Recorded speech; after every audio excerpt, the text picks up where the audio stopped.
Ma'am, when it comes to cell division बहुत confusion होता है ये सब लेके कि number of chromosome, number of chromatids, number of double stranded DNA, DNA content. इसका कोई इजी सॉल्यूशन है जिससे पूरा चीज याद हो सके आसानी से? बिल्कुल है।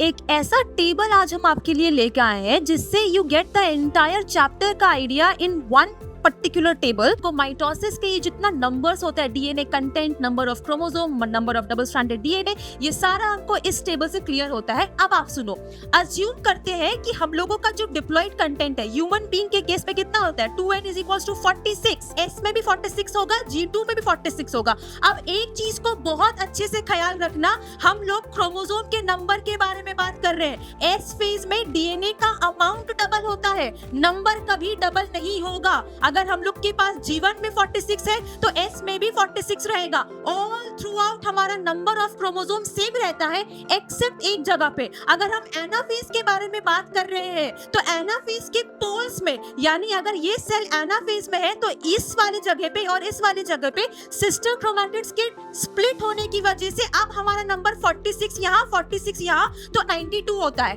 But except for this, through out chromosome का जो नंबर होगा वो सेम होगा। साइटोकाइनेसिस में भी 46 होगा और डॉटर सेल्स में भी जाके 46 और 46 ही होता है। Now talking about number of chromatids, तो क्रोमैटिड्स अगर हम लोग जीवन में बात करें तो हमारा क्रोमोसोम जीवन में कुछ ऐसा दिखता है। तो एक क्रोमोसोम के पास सिर्फ एक ही क्रोमैटिड होता है। जब हम एस फेज में आते हैं तो ये हो जाता है कि डीएनए का रेप्लिकेशन हो जाता है। रेप्लिकेशन की वजह से अब नंबर ऑफ क्रोमैटिड्स डबल हो जाएगा। नंबर ऑफ क्रोमैटिड्स का स्टेट अब कुछ ऐसा दिखेगा। और ये कब तक चलेगा? ये चलेगा टिल एनाफेज, क्योंकि एनाफेज में क्रोमैटिड्स का तो स्प्लिटिंग हो जाता है। तो एनाफेज के बाद हमको यहाँ पे इनर सेल 92 दिखेगा, बट पोल्स में फिर से 46 दिखेगा क्योंकि स्प्लिटिंग हो गया है। टेलोफेज में कितना दिखेगा? 46 दिखेगा और साइटोकाइनेसिस होने के बाद भी 46 दिखता है। अब एक बात ट्रिक समझो या शॉर्टकट समझो, number of chromatids will always be equal to number of double stranded DNA.